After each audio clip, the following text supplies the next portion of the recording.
Hola a todos, a otro capítulo más de cosas inútiles que tienes que saber.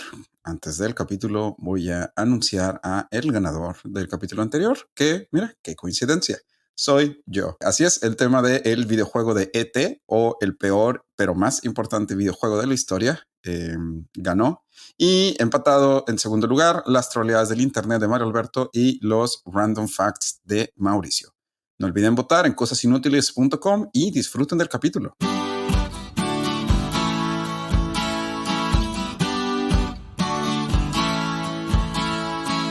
Cosas inútiles que tienes que saber.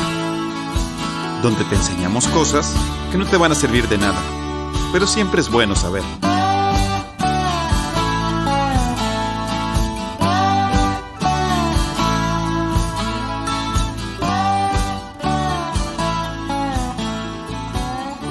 Hola, ¿qué tal? Bienvenidos a un capítulo más, un miércoles más de cosas inútiles que tienes que saber. Me acompañan esta vez, ahí pueden escuchar los teléfonos sonando del fondo.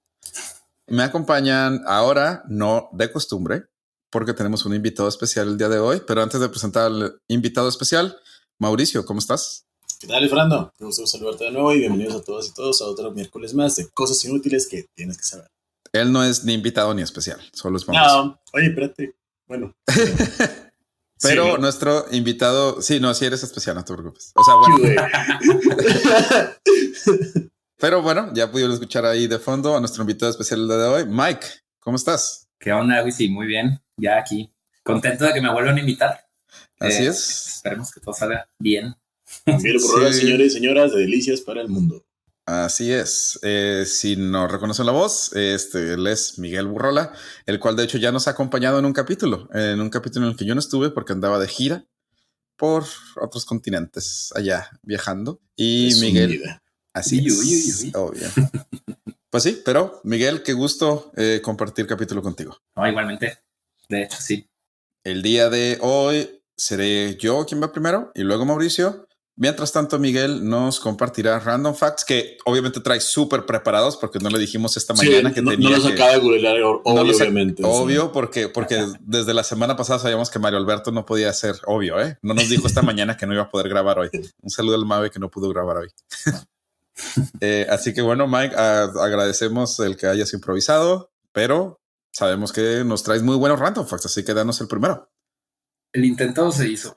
O sea, estuve todo el día pensando en qué iba a decir y a la hora de buscar la información ya para terminar, no terminé haciendo lo que pensé y bueno, terminé queriendo hablar de películas recientes. Entonces vamos a hablar de películas recientes, series, cosas así. Mira, no Entonces, pasa nada. Mauricio habla de sus temas. Ya, o sea, con eso ya es más que suficiente. Prometo no dar nombres. Los cuales casualmente siempre ganan, ¿eh? Vaya, güey. Prometo no dar tantos nombres ni temas repetidos. Ok. Ni hacernos llorar con los niños. Ah, ese fue el capítulo que te tocó, ¿no? Sí, De los niños. sí, de las casas de cartón. Ay, por favor, ¿eh? Sí, ha sido mi mejor capítulo, lo admito.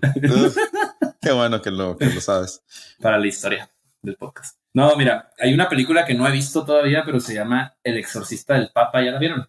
Ah, no lo he visto. Me llamó la atención porque me salen TikToks y me salen pues como sí, yo también la he así, visto mucho en redes sociales y así. basado en en una persona real. No sé si en una historia real, o sea, no la he visto todavía, pero Ya. que el exorcista del que hablan es Gabriel Amor, se llama, y era el exorcista de la, pues, ¿cómo se le dice? Pues de Roma, o sea, de la diócesis de Roma. Ah, por ok. eso, pues, como el Papa está en Roma y es el obispo de Roma. Sería el exorcista del Papa si el Papa necesitara un exorcista. Exacto. Pero pues no creo que ese vaya a ser el caso de la película. Acá lo que me llamó la atención o sea, cuando me puse a investigar de la persona, Gabriel Amor, y que si buscan videos van a encontrar exorcismos reales, está muy interesante cómo no son como las películas te lo ponen, ¿verdad? Entonces ya quiero ver la película. Y pues eso era lo que les quería decir. O sea, este padre es de Módena, Italia. Nacido en 1925. ¿En dónde? Pero en Módena. Módena. Y murió recientemente, apenas en 2016. Casi que 91 años, ¿no?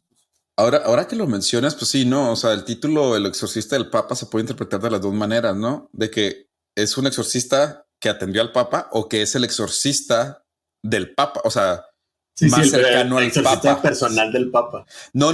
O sea, lo que me refiero es, como es el exorcista de la diócesis de Roma, pues le corresponde ser el exorcista que el Papa diga, ve y exorciza a esa persona. Entonces también de ahí se podría entender el tema. No sé, no he visto la película. Debe de tener en Roma obispos auxiliares el Papa, o sea, no debe ser así como el obispo de Chihuahua. No creo que esas funciones las haga el Papa Francisco. Pero debe de, pues sí, o sea, por ser de Roma debe ser algo importante, ¿no? De hecho, ese es un tema que a lo mejor algún día nos puedes hablar, Mike, de cómo funcionan las jerarquías. Sí. No me las sé muy bien. No me las sé muy bien. Pues mira, más que nosotros probablemente sí. Bueno, sí existe la figura de obispo auxiliar. Por ejemplo, en diócesis muy grandes como México sí hay obispos, muchos obispos. O sea, no es nada más el cardenal, ¿verdad? El obispo que está actualmente. No sé si han visto los mapas de las diócesis del mundo. Están bien interesantes porque las diócesis se definen por población, no por territorio. Entonces, por ejemplo, las diócesis más grandes del mundo territorialmente están en Arabia Saudita, en muchos países árabes, en países del norte de África, pues porque como no hay suficientes católicos, pues obviamente son un obispo es más que suficiente para abarcar, pero territorialmente se ven bien intensos, sobre todo cuando lo comparas con las diócesis europeas o las diócesis del continente americano, donde obviamente pues, en muchos de estos países o de estos continentes la religión más practicada es el catolicismo, donde sí tienes diócesis así de que por todas partes, y de repente ves una en Arabia Saudita que casi todo el país solo una diócesis. Pues de hecho creo que la diócesis de México o la de Sao Paulo o ambas son las más grandes del mundo en población. En población, ya. Ajá, o sea que ahí sí. Y de todos modos, o sea, la de México como que creo que en algún momento dijeron, la dividimos y dijeron, no se divide, mejor pon muchos obispos auxiliares. Muchos obispos auxiliares. Oye, pero para no desviarnos así tanto del tema y para decirles, para que se calen. Sí. Este exorcista dice él mismo, lo dijo en vida, que hizo más de 70,000 exorcismos. 70,000. 70,000. No he hecho números, pero creo que es como un exorcismo casi cada día. Oye, sí, es 70,000 en 90. Vivió 91 años, pero no fue exorcista sus 91 años de vida. Mira, sí tengo ese dato. En el 86 comenzó a ser padre. Okay. Se convirtió en el exorcista oficial en el 86. O sea, pues, si hacemos números ahí, pues sí son bastantes, en pocos años. 70,000. Y escribió 2 libros. Uno se llama Un exorcista cuenta su historia. Bueno, estoy traduciéndolo literalmente del inglés. No sé si se llama en español. Y El último exorcista. Esos 2 libros, por si alguien quiere saber cómo son los exorcismos reales y no basarse únicamente en El Exorcista o en Emily Rose, pueden leer un poco más del tema aquí y pues vayan a ver la película. Dijimos que se llamaba Gabriel Amor. O sea, imagínate de que, ¿qué onda, Gabo? Oye, no nuestro editor, sino Gabriel Amor. ¿Qué onda, Gabo? Oye, ¿puedes venir? Tengo una cena ahorita a las 7. Híjole, es que tengo un exorcismo a las 3 y luego haz de cuenta que tengo que ir al norte de la ciudad porque tengo uno a las 6:30 y luego terminando ese me tengo que pasar a uno al lado a las 7:30. Entonces no creo que pueda. Fíjate que así se lo ponen. ¿Viste el rito? ¿Vieron el rito con Anthony Hopkins? Sí. No. Ahí en esa película te lo pintan así como el exorcismo muy, muy natural del día a día, muy cotidiano de esa persona. Así que tengo una cita a las 4. Anthony Hopkins. Y también algo que me acabo de acordar, acá el Padre Amor, en sus videos que tiene de exorcismos reales, que ya me puse a ver en TikTok y qué miedo. Él empieza siempre con una mueca así como graciosa ante el endemoniado. Empieza y hace así como que para que como que se burla del diablo. Entonces así explican de que el padre tenía la costumbre de siempre burlarse del diablo antes de empezar. Entonces está cañón ese video que vi. Pasa lo que todo el mundo dice que pasa cuando se lo posee un demonio, de que empieza a hablar así la mujer así toda ronca como si tuviera 2 voces. Y ahí sí, ya lo estaba viendo a la 1 de la mañana, me asusté y lo apagué. Sí, pues sí. No lo vean. Si están escuchando el podcast de noche, no lo búsquenlo hasta mañana. Así, a las 10, cuando están cantando los pajaritos y el sol esté fuera. Así, no sean como Mike. Tu cariño, por favor. Sí. No, sí quita la tranquilidad, pero bueno. Muy bien. Madre. Pues dijiste que era de Italia. Italia es un país mediterráneo de habla romance, lo cual se conecta perfectamente con mi tema del día de hoy. Esa es mi forma de conectar el random fact de Mike con el mío. Hoy les voy a hablar de un tema que no sé nada, pero es una ciudad que tiene un lugar muy especial en mi corazón, ya que estuve a nada de irme a vivir para allá. Barcelona. Muy bien. Estuve literal de que a un mes de irme a vivir, pero las cosas no se dieron. Pero bueno, la capital catalana ha llamado mucho la atención no solo por la interminable Sagrada Familia de Gaudí, sino también por su peculiar forma y cuadrícula, ¿sí? Mejor conocida como l'Eixample, la cual fue una expansión, de ahí su nombre, ya después les voy a explicar qué significa l'Eixample, planeada a finales del siglo XIX en Barcelona. El distrito ha servido como base para seguir expandiendo la ciudad y da esa peculiar forma que cualquiera puede ver con tan solo googlear Barcelona. No sé si la ven en su cabeza. Si han volado a Barcelona, seguramente lo han visto. Si googlean Barcelona, pueden ver una imagen aérea de l'Eixample, que es muy conocida porque es una cuadrícula muy, muy peculiar. ¿Sí? Ahora les voy a explicar de dónde viene esa cuadrícula, por qué ese video, bla, bla. Nuestra historia empieza a mediados del siglo XIX, por ahí de 1855. Para ese momento, la capital catalana albergaba 200,000 almas en una ciudad postmedieval, todos ellos viviendo en la Ciutat Vella, dentro de los antiguos muros de la ciudad. O sea, todavía existían los muros medievales. En un radio de 2 kilómetros vivían 200,000 personas. Como podrán imaginar, esto no era nada limpio y la ciudad se la mantenía con constantes problemas de salubridad, epidemias, crimen y problemas de saneamiento. Este problema nace de que en el siglo XVII el gobierno catalán prohibió la construcción de cualquier edificio a 1 kilómetro de distancia de la ciudad. Sí, o sea, estaban los muros y no podías construir nada a 1 kilómetro de distancia de los muros. Va. O sea, ¿se quedaban estancados o qué? O sea, esto obligaba a que los constructores tenían que añadir más pisos o tenían que construir más como que callejoncitos y destruir, y en lo que antes había una casa construir 3 o cosas así, para añadir más y más pisos donde la gente pudiera vivir. En el transcurso de los 200 años, entre el siglo XVII y el XIX, esto fue lo que llevó a que la ciudad tuviera una esperanza de vida de 36 años para la clase media y alta y de 23 años para la clase obrera.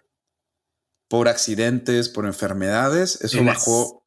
Esto fue en el siglo XIX. A mediados del siglo XIX, la esperanza de vida en Barcelona era de 36 años para la clase media y de 23 para la clase obrera. O sea, estaba bajo comparado con los demás países y ciudades, ¿no? Sí, no. Estaba bajísimo. Estaba bajo incluso por la edad medieval, ¿no? Además, como ya les dije, esto es el siglo XIX. ¿A qué le suena el siglo XIX? Así es, la revolución industrial. Exactamente. Sí, no, hombre, bien vivos todos, ¿eh? La revolución industrial comenzaba en Europa y Barcelona no fue la excepción. La ciudad empezó a crecer, atrayendo industrias, dada que Barcelona era de los puertos más grandes del Mediterráneo, lo cual a su vez hizo que campesinos quisieran mudarse a la ciudad para trabajar ahí. De hecho, la primera huelga de trabajadores en España sucedió en Barcelona en 1855, para que vean qué tanto estaban creciendo las industrias ahí. Con esto la población crecía cada vez más, pero la superficie no, porque otra vez nomás podías construir dentro de los muros de la ciudad. Pero en un momento se volvió imposible controlar, hubo todo un movimiento político para destruir los muros y al final el Ayuntamiento de Barcelona decidió derrumbar los muros, eliminar la ley que prohibía construir fuera de ellos y en ese momento vio la oportunidad de crecer de manera planificada para evitar... Tienen el muro de Berlín. Sí, pero en Barcelona y como unos 100 años antes. Sí, exacto. Así que el gobierno catalán anunció una competencia en la cual expandirían la ciudad de manera planeada. De ahí el nombre, el Eixample. Que de hecho, en ¿cómo catalán, se letrea eso? Perdón, Lucy. E-I-X-A-M-P-L-E. O sea, si lo leyeras en español sería Eixample o Eixample, dependiendo de cómo quieras leer la porque es una X. Que de hecho, en catalán la palabra expansión no es Eixample, sino Eixamplada o Eixamplament. Pero se cree que la palabra que hoy en día se usa como Eixample proviene del castellano ensanche, que fue mal traducido al catalán. Y ya, sin embargo, en este punto ya es aceptado como sinónimo de esas otras dos palabras, Eixamplament y Eixamplada, y ya es aceptado en el habla común catalana. Total, el gobierno catalán sacó la convocatoria, la cual llamó la atención de nuestro protagonista y uno de los únicos nombres, o probablemente el único nombre que voy a decir, Ildefons Cerdà. Un ingeniero civil, Ildefons Cerdà. Cerdà, la A al final tiene como que como un acento al revés. De esos así como acentos franceses. Sí, man, franceses. Un ingeniero civil que se había vuelto un apasionado de la planeación urbana. El señor estaba tan obsesionado que de hecho cuando salió la convocatoria renunció a su trabajo para hacer un estudio sociotopográfico de Barcelona para su crecimiento planificado. Los 4 pilares que Cerdà quería mantener en su proyecto serían higiene, estándares de vivienda, igualdad y preparación a futuro. ¿Sí? Y ahorita vamos a explicar cómo logró cada uno de estos. El ingeniero reconoció que la revolución industrial cambiaría la forma de vivir para siempre. Piensen que en ese entonces, ni siquiera se llamaba la revolución industrial, ¿no?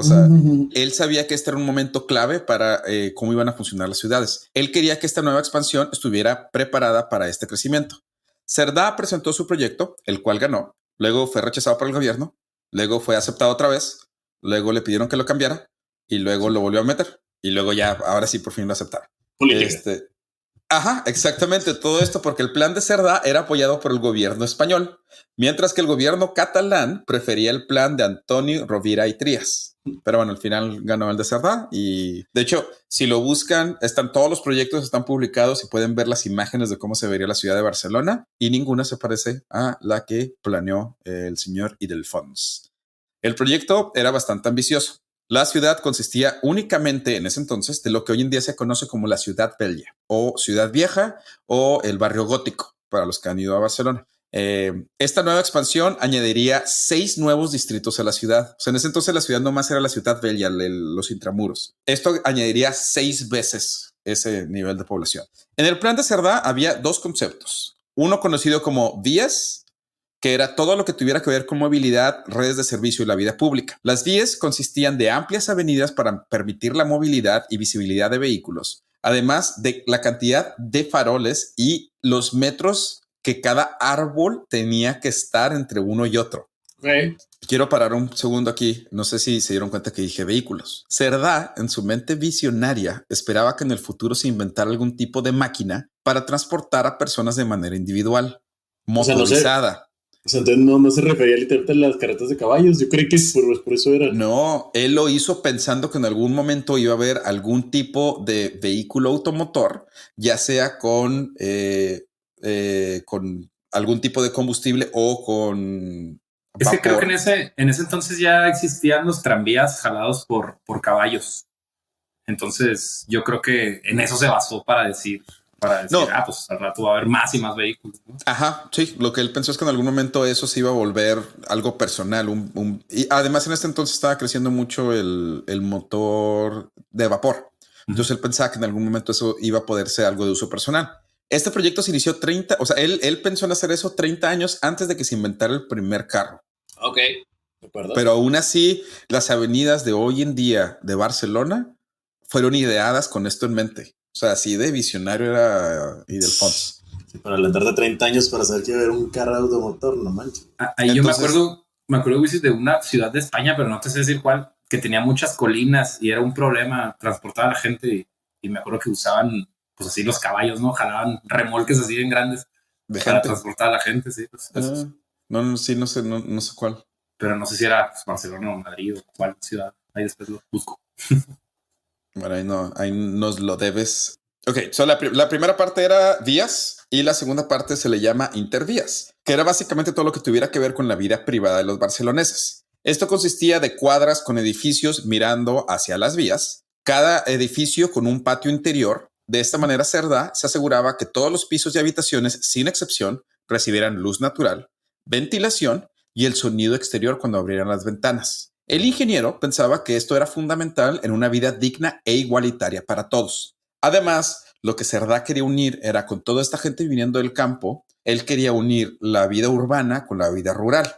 Entonces lo que él pensaba era que el compartir estos patios interiores haría que cada una de estas cuadras creciera como que de su propia manera, con su propia cultura y su propio sentimiento de comunidad. O sea, tú abrías tu ventana y veías a tu vecino enfrente. Y cuando querías ir al parquecito interior ibas y veías a tus vecinos. Eso es lo que él quería, traer ese sentido de comunidad con toda esta gente que estaba viniendo de otras ciudades. El plan incluye cosas muy interesantes, pero la que sin duda se convertiría en la más peculiar, y es esa que nos da la imagen de las calles de Barcelona que todos conocemos, es la de trazar una cuadra no completamente rectangular. Sí, o sea, la cuadra en sí físicamente es rectangular, pero los edificios, no sé, los que han estado en Barcelona o los que hayan visto imágenes, no son rectangulares, de hecho son octagonales, porque la idea es que son 4 paredes que están conectadas con un ángulo de 45 grados, no de 90, que es a lo que estamos acostumbrados. Okay. Entonces, esto, además de dejar que el aire circulara de mejor manera, también ayudaría a la visibilidad del tráfico viniendo en cada intersección de las calles. Y esto es una de las cosas que hace de las cuadras de Barcelona tan peculiares. Sí, si nunca han visto, googleen ahorita Barcelona, calles Barcelona, y pueden ver cómo los edificios son octagonales, no son cuadrados. Y este ángulo de 45 grados lo que hace tan peculiar la arquitectura catalana.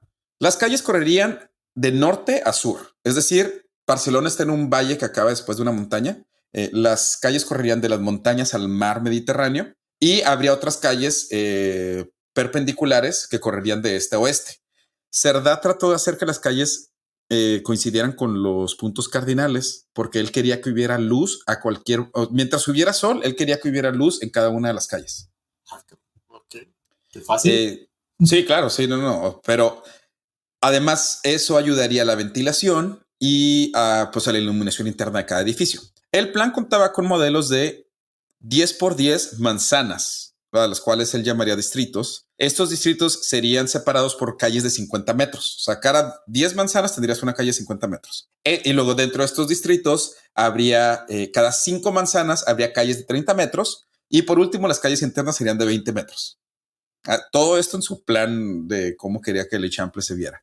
Puede ser barrios grandes consolidados de barrios chicos que tengan comunidades pequeñas. Así es. Cada cuadra tenía que medir 113.3 metros de cada lado. Los edificios tendrían esa forma octagonal que les digo. Las paredes tendrían que ser de 83.3 metros y las esquinas de 15 metros. Okay. O sea, así de específico era el plan. Aunque originalmente Ildefonso quería que las cuadras nomás tuvieran como 2 pilares de edificios. O sea, ahorita Barcelona tiene pues un octágono, ¿no? Lo que él quería es que en realidad nomás fueran como que los lados este y oeste. Él no quería que hubiera conexión entre los dos edificios. Sin embargo, parte de las cosas que le pidió el gobierno catalán es que pues, querían que los edificios se conectaran, o sea, que fuera toda una cuadra lo mismo que un edificio.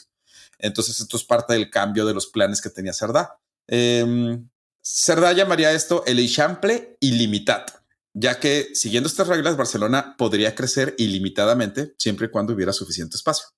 El proyecto se empezaría y cambiaría para siempre no solo la arquitectura de la ciudad, sino que además le daría una diferencia a la cultura catalana del resto de España.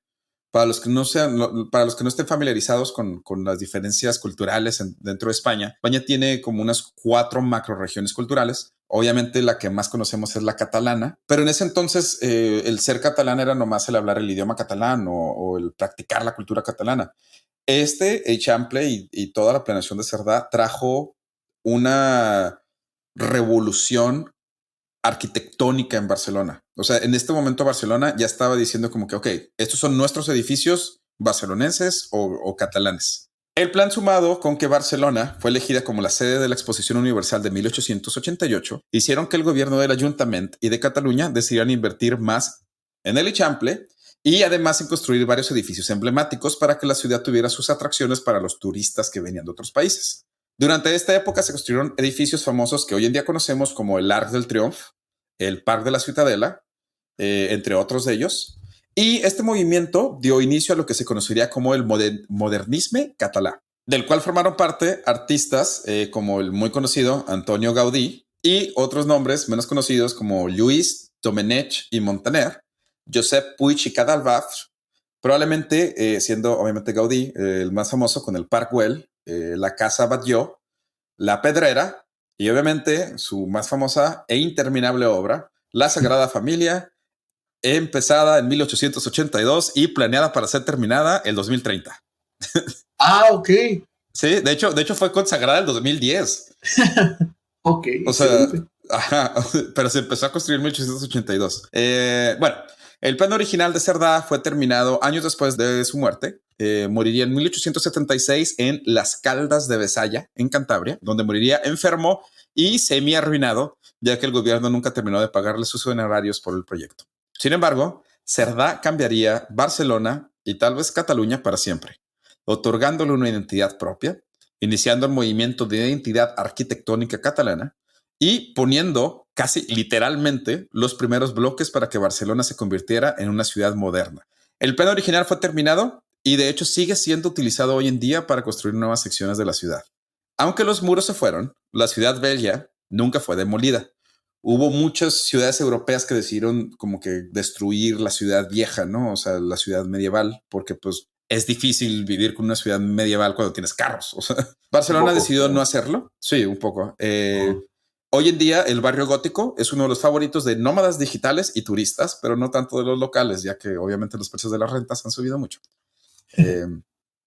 El cuerpo del ingeniero y tal vez el padre de la planeación urbana moderna y del Fons Cerdà reposa en el cementerio de Montjuïc y su lápida tiene el plano de l'Eixample que el ingeniero había envisionado.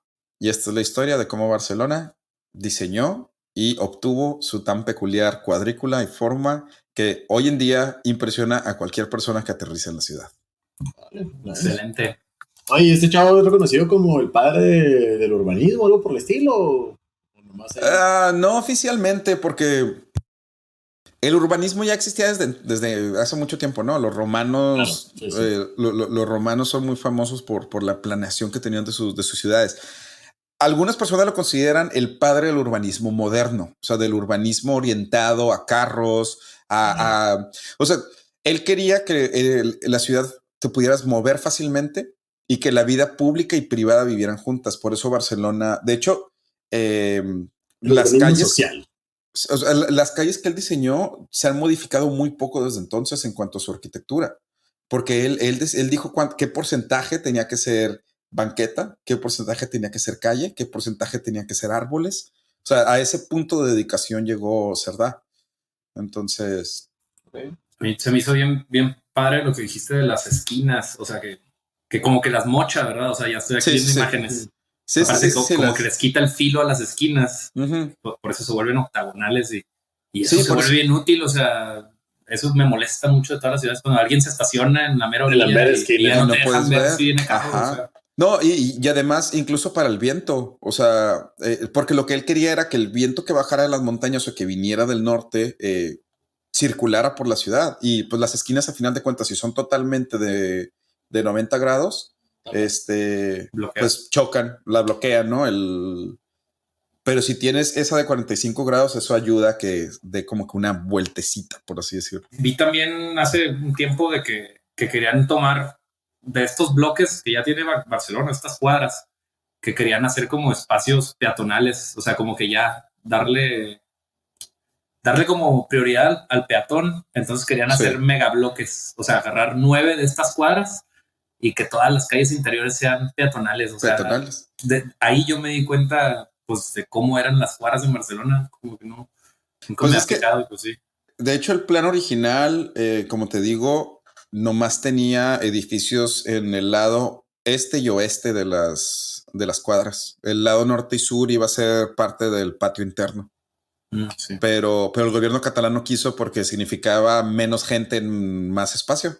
Y por eso lo obligaron a cambiar la forma de las cuadras, pero eso hubiera funcionado súper bien con, imagínate, 10 cuadras en las cuales puedes caminar en medio de los edificios. O sea... Oye, ¿sabes qué ciudad se parece al plan original de Cerdà? Delicias. Delicias. Sí, te lo juro, ¿no? Sí, no, sí, es que casi todas las ciudades modernas, sobre todo ciudades en Norteamérica, las ciudades, no sé, del norte de México, de Estados Unidos, de Canadá, incluso algunos lugares, probablemente de Brasil o Argentina, donde no había nada, o hasta Chile. Todo está basado en esta idea, que obviamente Cerdà está muy basado en la planeación romana, ¿no?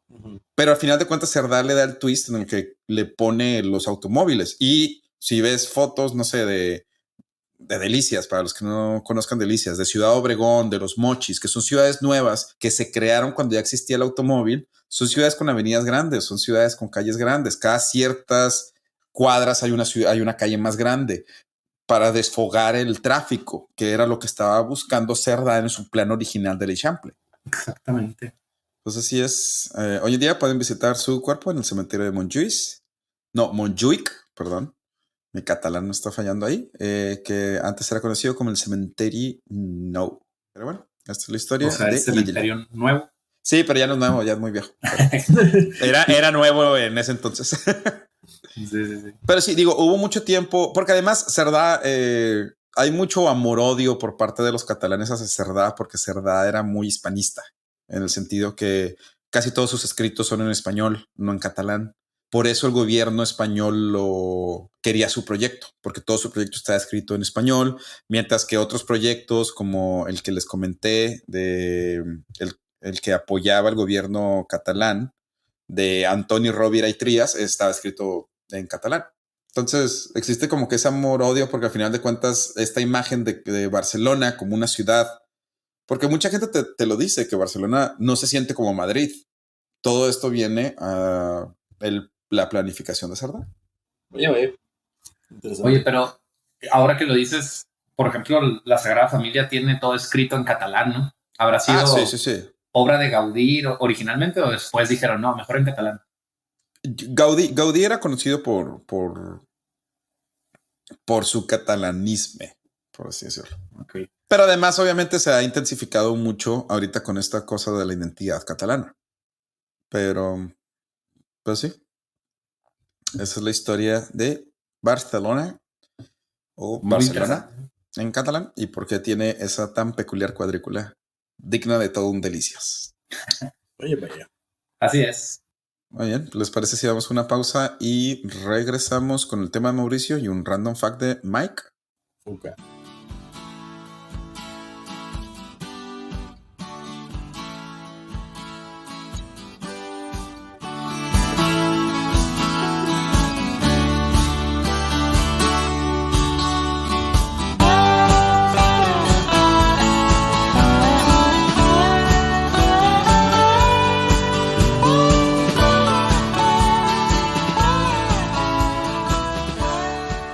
Y bueno, después de todo lo que hemos platicado, dije después en catalán, por si no se dieron cuenta. Pero sí me di cuenta, pero la verdad creía y esperaba que lo hubieras dicho mal, güey, te lo juro. No, después lo dije en catalán. ¿Les parece si vamos al random fact de Miguel? Me parece perfecto. Así para continuar hablando de películas, ¿ya fueron a ver Mario Bros? Of course. Peaches. Hubiera investigado algo de esa canción. Esa debería ser la definición, o sea, esa película es la definición de fan service, güey. O sea, todo lo que queríamos ver, lo vimos. Es una película súper conservadora en el sentido, no, yo sé que ha habido discusión, pero no, conservadora en el sentido en el que no se tomaron ningún riesgo. Ellos querían complacer a los chavitos Nintendo, a nosotros iba así de que... Y de todas las edades. Y de todas las edades, sí. Sí. Bueno, estoy de acuerdo. Yo jugué Mario Forever, se llamaba ya la versión un poquito más actualizada de Mario, pero en 2D, o sea, que ibas avanzando en mundos y que se hacía rojo, blanco, pero pues como que de las viejas, ¿no? Y muchas de las cosas que sale aquí, pues salía desde entonces, a los pececitos, todo. Sí, claro. Pero algo que me llamó mucho la atención y que investigué para decirles en Random Fact, ¿saben por qué se llama Super Mario Bros? O sea, Mario Bros. Mario es el apellido de Luigi y de Mario. Yo no sabía. O sea, el Mario. Se llama Mario y Luigi Mario. Vaya. Sí, yo tampoco sabía.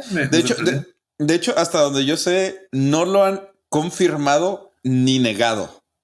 Pero están... perdón.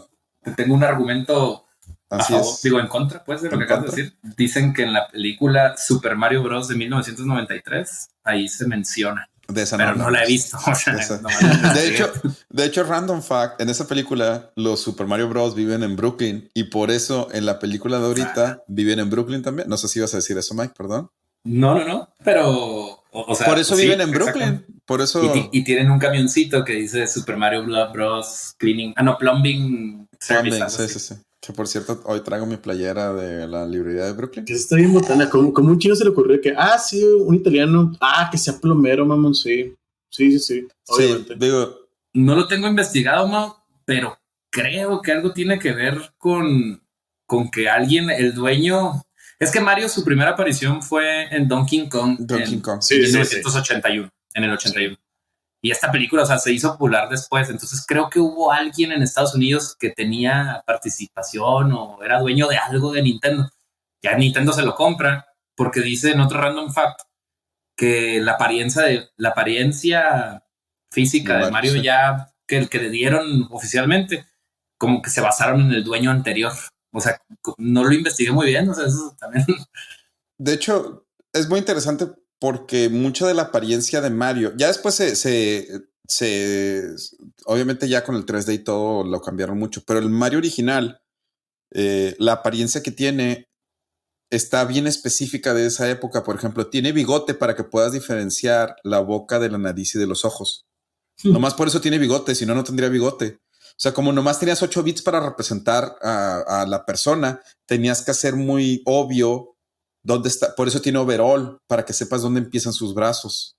Mira, no, eso ajá, o sea, por eso tiene overall, para que sepas dónde empiezan sus brazos. Nomás tiene un píxel rojo en medio para que sepas que tiene una playera roja abajo, que sepas dónde empieza su cuello. La boca es roja, pero tienes que poner el bigote café para que se vea la diferencia entre la boca y los ojos. O sea, está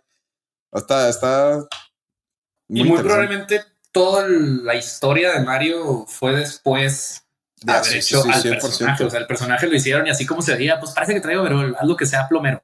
No, sí, parece que trae bigote, que sea italiano. O sea, como que sí, todo eso viene con mucha creatividad.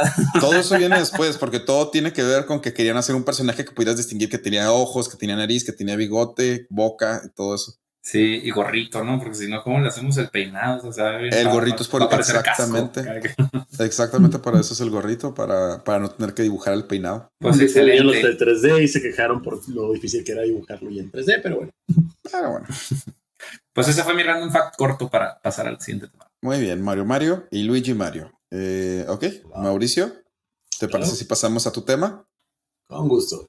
Ya ese tema lo titulé Rock desde arriba. De hecho, ¿sabes qué?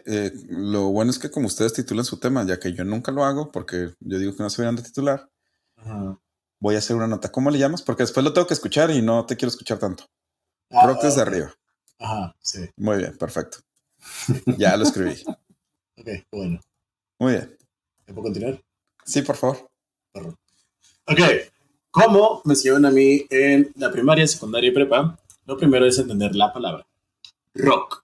Rock básicamente es, literalmente viene de roca, es una forma que se entendió, es una palabra anglosajona, viene más o menos de los celtas, hasta donde tengo entendido, y pues sus excepciones fueron rock en inglés, rock en español. El punto es que en Estados Unidos se queda como rock, y ahora sí ya, relacionado con la música, alude a un movimiento hacia adelante, hacia atrás, hacia adelante y hacia atrás, como si fuera un barco. Pero esto no es nada más rock, es rock and roll. El roll sale básicamente del movimiento lateral del barco. Del rock del movimiento. Rock and roll. Luego, los cantantes de gospel, que son los cantantes de espirituales, como los evangélicos, los bonitos, de la primera mitad del siglo XX, comenzaron a utilizar el término rocking para referirse al éxtasis provocado por ciertas clases de música religiosa y al ritmo que caracterizaba dicho sonido. ¿Okay? Dentro de los pioneros del rock and roll, obligadamente tengo que mencionar a uno en específico que se llama Chuck Berry, también conocido nada más y nada menos como el padre fundador del rock. Si creen que yo soy el que piensa esto o que yo lo dije, pues no, mis estimados, no soy tan atrevido. Barry es considerado uno de los pioneros y forjadores de la música rock and roll. En 1972, en uno de los programas más populares de la televisión estadounidense de esos tiempos, John Lennon lanzó una afirmación temeraria. Si tienes que darle otro nombre al rock and roll, podrías llamarlo Chuck Berry. Wow. Sí, ya para que John Lennon te reconozca de esa manera. Sí, la verdad es que sí, Básicamente ahí fue donde Chuck Berry oficialmente acuñó su apodo como el padre fundador. Y bueno, como hablamos del rock and roll, primero que nada vamos a comenzar en 1947. ¿Por qué 1947? El rock nace más o menos por eso de los late 40s, inicios de los 50, pero ¿de dónde sale exactamente el rock and roll? O sea, ¿qué onda con eso? Sí. La palabra, ¿qué fue eso? Bueno, fue nada más y nada más que Roy Brown, en su canción Good Rockin' Tonight, popularizada 7 años más tarde por Elvis Presley también, que otorgó el término a su famosa ambigüedad, que remite tanto al baile como al acto sexual. De hecho, Ahí viene, delante hacia atrás. Wow, no. Sí. No. Eso es un ambiguo, o sea, realmente es como, es que no sabemos cuál es el bonito o el feo, Bueno, pues aquí queda. No. El rock and roll, ¿ok? Ya me retiro. Muchas gracias por acompañarnos esta noche. Don't worry. Hay que tener en cuenta que en esa época había una censura demasiado fuerte para los músicos, por lo cual no se hacía tan abierto este tema, ¿no? Tampoco estaba más señalar que la primera canción que acuñó básicamente en su nombre el término rock and roll formaba parte de su título, de hecho, es nada más y nada menos que de Will Bill Moore, y se llama así literalmente la canción, Rock and Roll. Rock and roll, sí. Si escuchan estas canciones van a encontrar que son absurdamente influenciadas, o básicamente son, de hecho, más como un tipo de blues. ¿Por qué? Bueno, la historia del rock. La historia del rock se remonta hace más de 70 años, como ya dijimos, a los primeros días de algo que se llamaba Rhythm and Blues. Rhythm and Blues es este término, esa forma, R&B, es este género musical que se basa bastante en el jazz, en el blues y en esas tendencias, pero de repente te vas con los que están acá en la periferia, en lo rural, en lo más como que raspachón, y te encuentras al country. Entonces, cuando juntas al country con el R&B, ¿qué es lo que se crea? Nada más y nada menos que el rock and roll. El rock and roll. Esa es una historia de creatividad, rebelión, evolución cultural y básicamente uno de los más enormes impactos culturales populares en todo el mundo. Las raíces del rock se remontan a las comunidades afroamericanas del sur de Estados Unidos, a fines de la década de 1940, como ya dijimos, y principios de los 50. Rhythm and Blues es un estilo de música popular en el momento caracterizado por su ritmo vigoroso, voces emotivas, melodías basadas en el blues. Al mismo tiempo, la música country también era popular en las zonas rurales, con énfasis en contar historias, instrumentación acústica y melodías simples y sinceras. Se parece mucho a la música norteña. Sí, nada más que le pones un riff medio pesado ahí. Después platicaremos de los orígenes de la música norteña mexicana, que también son muy interesantes. La que no, ya lo hablamos en un capítulo, de hecho. No, dale, por favor. Ok. Estos dos estilos de música comenzaron a fusionarse a principios de la década de los 50, cuando los músicos blancos, porque en este entonces todavía estaba muy marcado esto de músicos blancos. Estaba mucho, sí, cierto. Demasiado marcado. Bueno, pues son los blancos que comienzan a incorporar estos elementos del R&B en su propia música. Uno de los primeros discos, obviamente ellos eran country, lógicamente. O sea, sí. Uno de los primeros discos de presentar este nuevo sonido fue el Rocket 88 de Jackie Brenston y su Delta Cats, lanzado en 1951. Okay. La canción presentaba este tipo de riffs de guitarra distorsionados, una sección rítmica contundente y una actuación vocal cruda y energética. ¡Qué moderno! Todos esos rasgos distintivos del emergente sonido del rock and roll. Moderno. En los siguientes años, el rock and roll continuó evolucionando y ganando popularidad, con varios artistas pioneros teniendo un impacto significativo en el género, como Elvis Presley fue uno de los rockeros tempranos más influyentes, con una buena apariencia, voz poderosa, presencia en el escenario, capturando los corazones de millones de fanáticas en todo el mundo. Otros artistas notables de la época incluyeron a Chuck Berry, el padre fundador, Little Richard y Jerry Lee Lewis, todos los cuales ayudaron a definir el sonido y estilo de la música rock de la década de los 50. Sí. ¿Y qué viene después de los 50, Fernando? Los 60s. ¿Y qué viene con los 60s? Los Beatles. El rap. Es correcto. Ok. No. Por eso dijiste Luis Fernando, ¿verdad? Sí, porque sí. El Mike, Bad Bunny. Me sentí ignorado y dije, voy a decir algo. Qué lamentable. Bueno, lo que pasa en los 60 es esta creciente tendencia empieza a romper fronteras, y en la década de los 60 se culmina nada más y nada menos con la llegada de la invasión británica, British Invasion. Bandas como The Beatles, The Rolling Stones, The Who, roban cámara absurdamente y capturan el mundo de la música con sus melodías pegajosas, letras bastante ingeniosas y novedosas técnicas de producción. Los Beatles, en particular, fueron una enorme influencia en el desarrollo de la música rock, con sus álbumes revolucionarios y enfoque experimental en la composición de canciones, inspirando a innumerables otros músicos de los años venideros. La década de los 1960 también fue un momento de gran cambio social y político, y la música rock reflejó estos cambios de varias maneras. El folk rock surgió como un subgénero popular con artistas como Bob Dylan, John Baez, como se diga, sí, usando su música para comentar. Por cierto, un saludo a la moto que acaba de pasar ahí al lado de Mauricio, ¿eh? Sí, creo que ese era de Vivi. Sí. ¿Quieres usando su música para comentar sobre los problemas del día, desde los derechos civiles hasta la guerra de Vietnam? Sí, es que algo que trae la invasión británica y algo que trae el rock de los 60s es durante todo este movimiento hippie y todo este movimiento en contra, sobre todo en contexto, en este entonces estaba la guerra en Vietnam, mucha población de Estados Unidos estaba en contra de la guerra de Vietnam y es como que de las primeras veces que se empieza a utilizar el rock para atacar estos o para apoyar más bien estos movimientos sociales, ¿no? O sea, se empezó a usar el rock como una forma de expresarte en contra de lo que estaba sucediendo en el mundo en ese entonces. Que básicamente ese es hasta su antecesor. O sea, su antecesor, ¿qué es? El rock, el jazz, el blues, que básicamente son las formas de expresión de la represión de los negros. Sí, claro, sí. Sí, del apartheid y todo eso. Sí. Es correcto. Entonces, únicamente es el hijo manifestando los derechos del padre. Ya. Yeah. El rock psicodélico, por sus letras alucinantes e instrumentación alucinante, fue otro desarrollo importante en esta época, con bandas como The Grateful Dead y Jefferson Airplane empujando los límites de lo que la música rock podía hacer. Sí.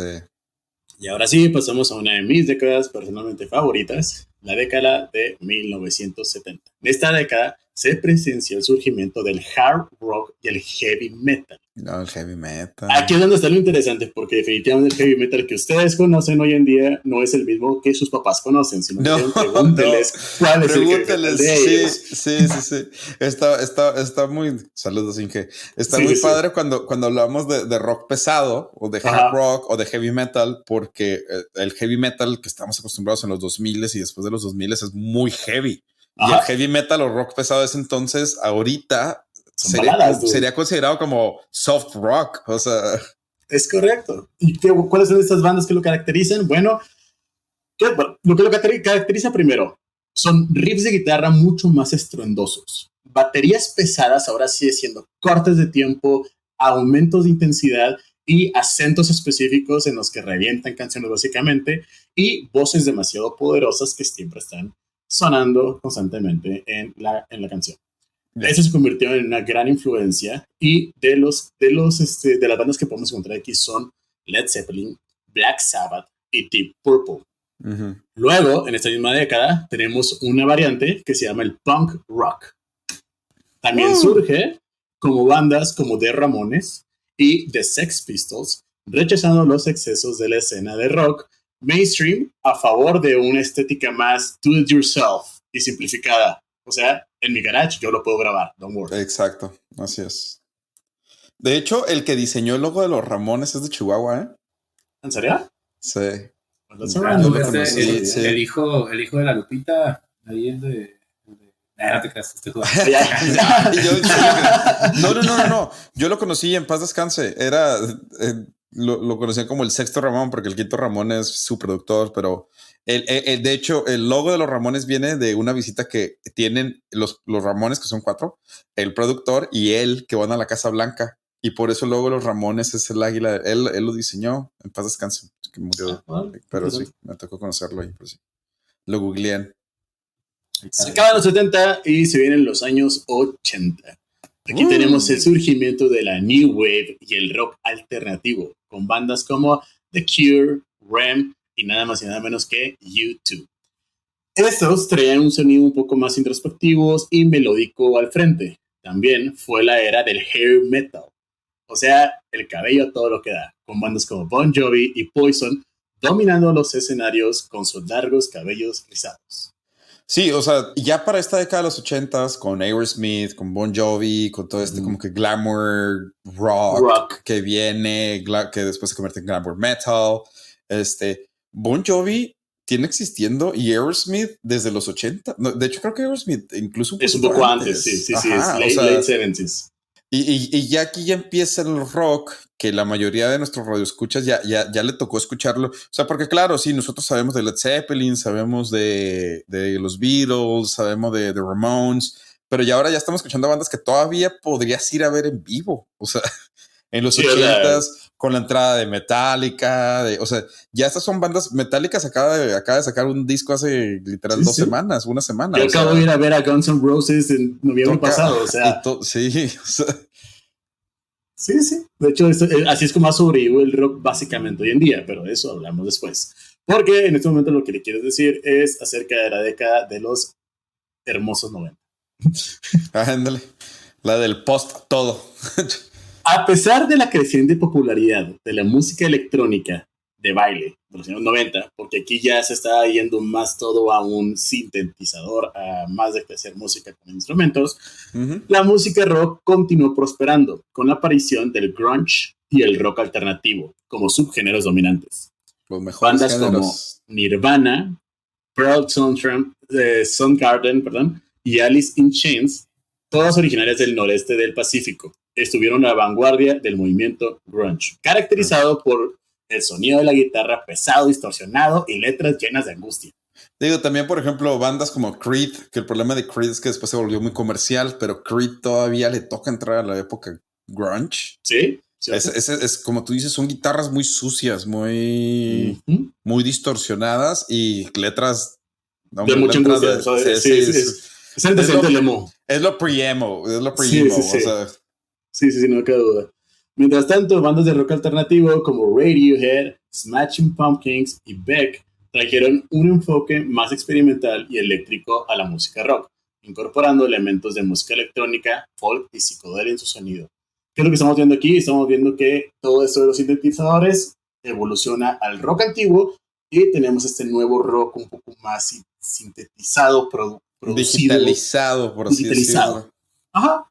El cambio de siglo vio resurgir a bandas de garage rock y post-punk revival, con The White Stripes, The Strokes e Interpol entre los actos más destacados de este movimiento. Estas bandas trajeron un sonido crudo y despojado de la vuelta de la música rock, rechazando los valores de sobreproducción pulidos de la década anterior de los 90 y enfatizando en la importancia de la energía cruda y de la pasión del mero rock.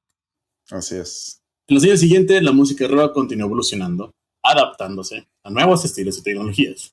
El aumento de redes sociales y las plataformas de transmisión han hecho que sea más fácil que nunca para los artistas independientes llegar a audiencias de todo el mundo, mientras que la continua popularidad de los festivales de música y los eventos en vivo han mantenido la música rock con una fuerza dominante en la cultura popular.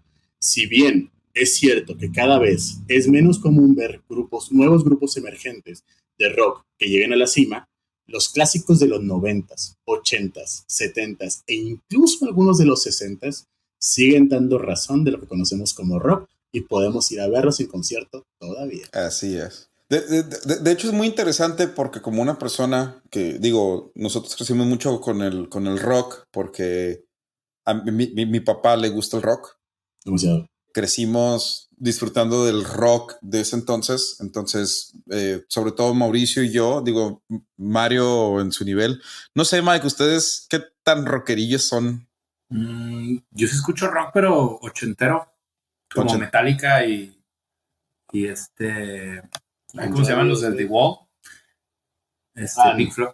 Pink Floyd.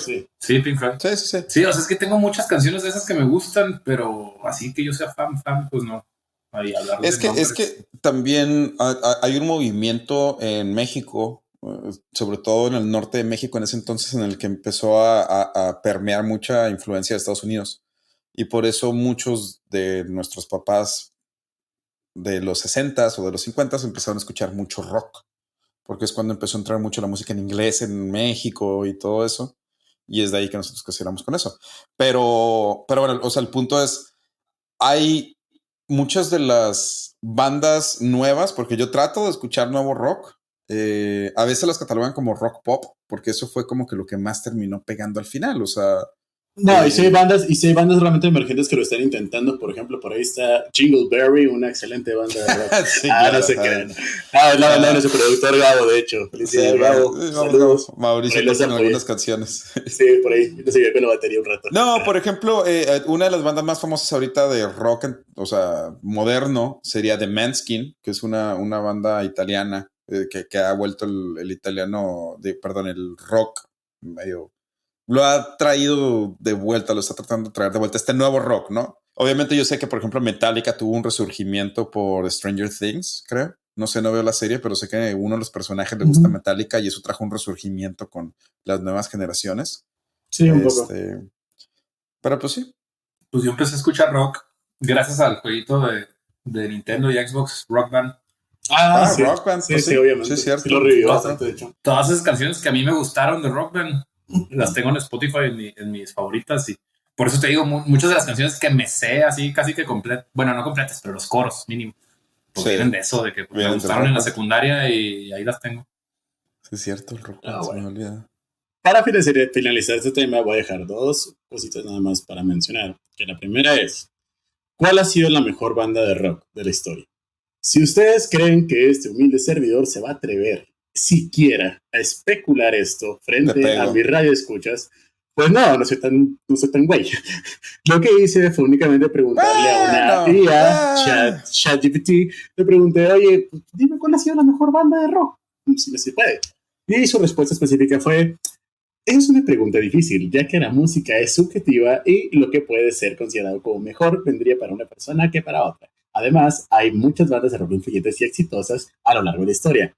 Sin embargo, algunas de las bandas más conocidas y aclamadas incluyen a The Beatles, The Rolling Stones, Led Zeppelin, Pink Floyd, Queen, AC/DC, Black Sabbath, Guns N' Roses, Nirvana, Metallica, U2, entre muchas otras. Sin embargo, cada persona puede tener sus propias preferencias y opiniones sobre qué bandas son las mejores. Oye, es que lo interesante, sobre todo los Beatles, es que los Beatles nomás existieron y a lo mejor esto es una barbaridad, yo sé que Mario Mata me va a corregir, según yo nomás existieron entre el 63 y el 70. Sí, duraron bien poco, de hecho, juntos. Duraron muy poco y el impacto que tuvieron como banda después es impresionante para los años que en realidad existieron como banda. Según yo fueron 7-6 años. Fueron de agosto del 62 a septiembre del 69. No está tan lejos. En el 69 es cuando lo dejó John Lennon. O sea, en ese periodo de menos de 7 años revolucionaron la música. Revolucionaron el concepto de rock y por eso todavía lo escuchamos hoy en día. Yo creo que eso lo dejamos mejor para otra historia que contemos más después acerca de los Beatles, porque sí da para qué hablar definitivamente de los Beatles. Bueno, ¿y la segunda cosa que ibas a decir? Claro que sí. ¿Cuáles son los mayores conciertos de la historia? Bueno, no sé. Tercer lugar. En Brasil. No. Pero sí fue en Brasil, de hecho. Pero no fue. El número 3 sería Independent. Yo sí me sé uno. El que fue el festival en el que tocó Freddie Mercury, ¿no? No. El de algo for Africa, pero bueno. Sí, pero no fue. AIDS for Africa, algo así. No. El 3 es el Día de la Independencia, el Festival de la Día de Independencia de The Beach Boys, y albergó 1 millón de personas. The Beach Boys. 4 de julio de 1985. ¿Dónde pones 1 millón de personas y cómo preparas el audio para que 1 millón de personas escuchen? O sea, No sé. Imagínate el eco horrible para que 1 millón de personas, ¿cómo estarían escuchando eso? Ese es el número 3 y créeme, está muy por debajo del número 1. Ok. Pero es un concierto, o sea, una sola banda simultáneamente, 1 millón de personas escuchándolo. ¿Cómo es posible? Es correcto, presentes ahí, 1 millón de personas. Oh my God. Otro fue Monsters of Rock. Ese es el concierto donde el 28 de septiembre de 1991 en Moscú se juntaron básicamente 1.600.000 personas preocupando a sus abuelos por sacar los cuerdos y cada satán. O sea, es un festival de rock and roll. Me estoy queriendo imaginarme el estadio más grande del mundo, con todos amontonados, no sé, un Maracaná o no sé, que son 120,000 personas y más que los metas en la cancha 150. sea, imagínate, ¿dónde metes? O sea, tendría que ser un tipo Gran Cañón o algo así para que todos escuchen. Pues tal vez. No será verdad. O sea, yo sé que esos conciertos sí se hacían al aire libre.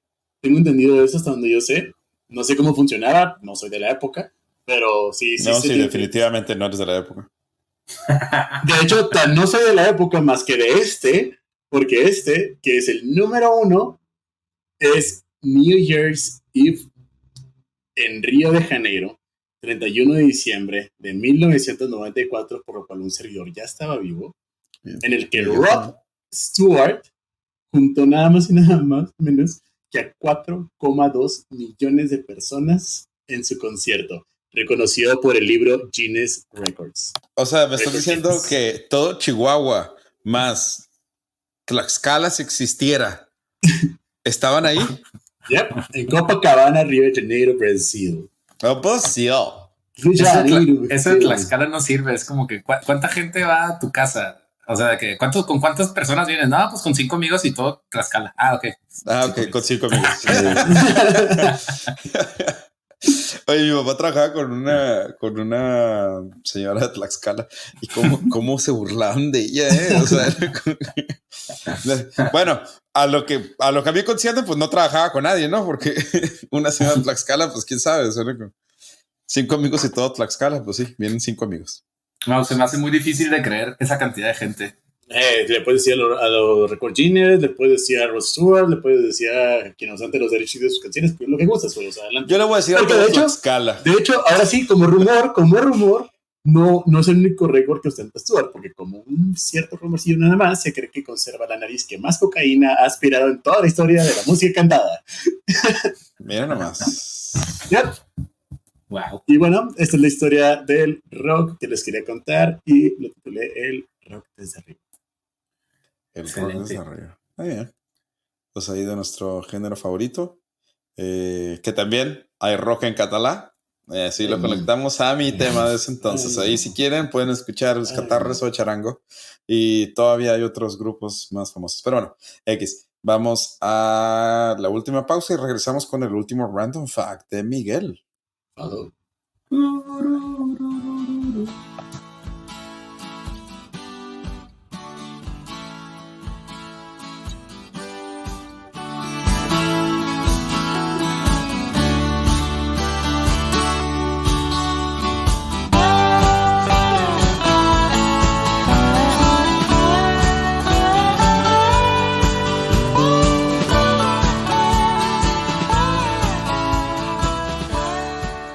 Y bueno, pues ya con el intro de la canción que nos hizo Mike. Muchas gracias, Mike, por acompañar nuestra canción. No será de rock, pero qué bella canción. Mike, tu último random fact. Perdón, ¿qué esa pista qué? Esa pieza musical fue compuesta por ti, ¿no? Ay, bueno, fuera. No, pero tenemos derechos. Dijeron que en el teclado la tocaste y No, pero sí tenemos derechos, ¿eh? Ahí, sí, lo pagamos, sí se pagan. Sí, están pagados los derechos de la canción. Uf, yo que la quería usar en el restaurante ahí. Pues nos tienes que pedir permiso porque nosotros y como otras 100,000 personas tienen derechos, pero los pagamos. O también comprarla donde mismo que nosotros y ya, digo. No, de hecho ya no, porque ya cambió el sistema de la página. Vaya. Fácil. Sí, pero bueno, X. Esa tenemos los derechos de la canción, por eso Miguel la puede tararear sin problemas. No te vamos a demandar, Miguel, no te preocupes. Excelente, no, qué bueno. Yo no sé cómo titular este random fact, pero el título podría ser una pregunta. ¿Cómo relacionar a Shrek con un héroe mexicano? A la madre. Bueno, yo les voy a contar. ¿Tendrá que ver con Burro y Eugenio Derbez? ¿No? No. Okay. Va más por el gato con botas y el zorro. Y hablando del gato con botas, está buena la película, ¿no? No, es buenísima. Ahora sí, a mí sí me gustó mucho, sí. A mí me han dicho muchos buenos comentarios de ella. ¿En serio? Y ya la empecé, la acabo de alquilar. Sí, lo vale. Yo también lo alquilé por Amazon. Sí. ¡Qué modernos! Amazon, patrocínanos, porque vamos a hablar de una serie tuya. Obvio. Y aparte, si alquilamos tus películas, no las demos piratas. Sí. Ojalá Isaí nos escuchara. un amigo que trabaja en Amazon. Mi compa Jeff, la otra me invitó a su yate y le dije, no, espérame, tengo que grabar. No, tengo que grabar cosas inútiles que tienes que saber. Lo siento, tengo un compromiso mejor y más divertido. ¿En quién se basa el gato con botas? En el zorro, ¿no? ¿Y cuál es la historia del zorro? El zorro se cree que está basado, o sea, es parte de la cultura popular de California, Estados Unidos, desde hace muchísimos años, desde antes de Disney, desde antes de Shrek. Desde antes de Antonio Banderas. Es una leyenda popular desde siempre. Y se cree que está basado en un personaje, en una persona que se llamó Joaquín Murrieta. Joaquín Murrieta, por ahí del año 1850, la verdad no me lo sé exactamente, pero lo busqué, que era la segunda mitad del siglo XIX. Por ahí del 1850, pues era una persona que poseía algunas tierras, algunos negocios, pero pues era de origen hispano. Si se fijan, más o menos por esas fechas fue la guerra México-Americana. Y por ende, pues el pago con territorio de los gastos de guerra, ¿no? Uh-huh.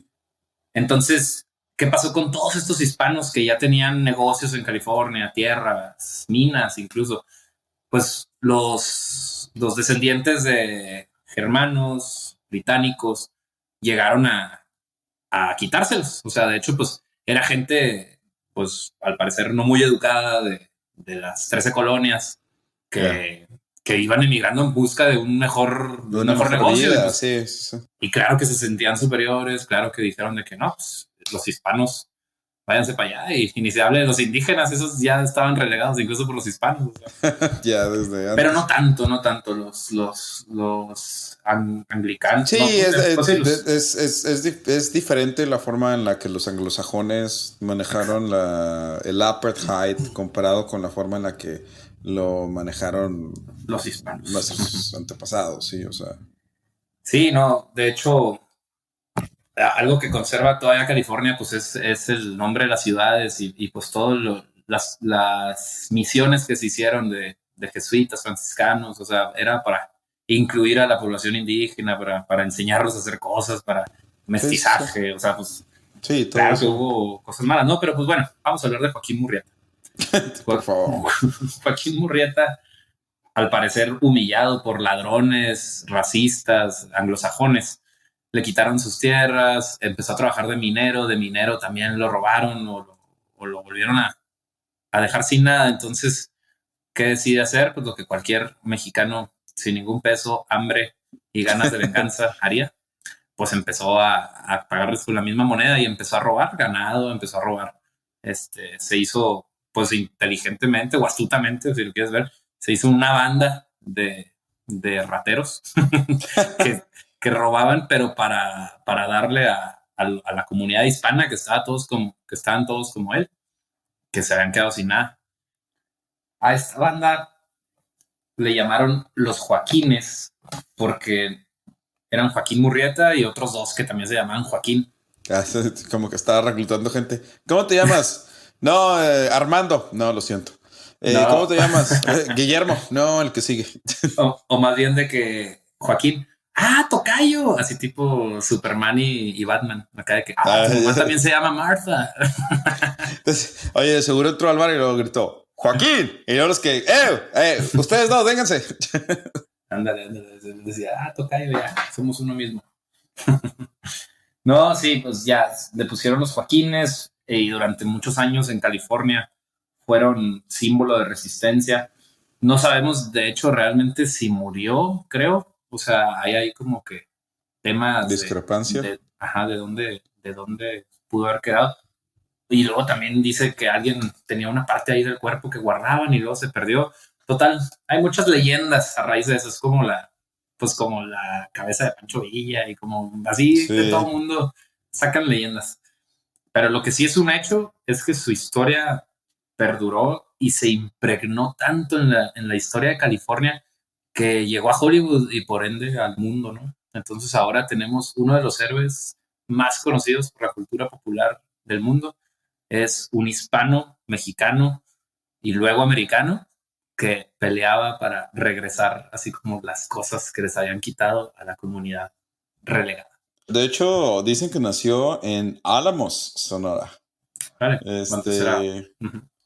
Hablamos Sonora, que está casi en la fronterita con Chihuahua. Híjole, por poquito y nos toca que eran nosotros. 24,000 personas. Pero sí, como dices, o sea, su muerte está envuelta. De hecho, la cabeza, entre comillas, se presentaba en varios lugares y las ciudades de que, ay, sí, vengan a ver la cabeza de Joaquín. Pues sí, pero eso pues ya sabes que es bien fácil. Sí. De seguro se presentaba en varias ciudades al mismo tiempo. La cabeza, ¿qué? Es como, hay que 27 dedos índices de San Juan Bautista. Sí, ¿no? Y o sea, si juntas todos los pedazos de cruces también. Sí, también. Sí, pero sí, pues ahí platicamos la historia de Joaquín Murrieta, o según esta página de Wikipedia que estoy leyendo, el Robin Hood del Oeste o el Robin Hood de El Dorado. Ok. El Dorado. Así es. Mexicano, pero murió en California. Y otra cosa que me olvidé mencionar, hay una serie reciente de Amazon, otra vez estamos mencionando. Ya van 2 veces, por favor, patrocínanos. Joaquín Murrieta se llama la serie. No la he visto tampoco, pero la quiero ver. Ok. De hecho, esa la trabajó, creo que el despacho en el que trabajó. Ay, qué moderno. Hacen el guión. Acá. Muy bien, perfecto. Muchas gracias por acompañarnos en este episodio un poquito más largo de lo normal. Ojalá se hayan quedado con nosotros hasta el final y hayan disfrutado de los temas y de nuestro invitado especial. Mike, ¿algo que quieras decir antes de despedirte? Nada, solamente agradecerles a los Mata por una vez más haberme invitado y que me gustaría volver pronto. Así es, siempre nuestro backup, Miguel, cuando alguien nos falla como Mabeto. Gracias por no estar aquí, Mabe. Mauricio. Muchas gracias. Nos vemos a la siguiente. Disfrútenlo. Nos vemos hasta la próxima. Bye.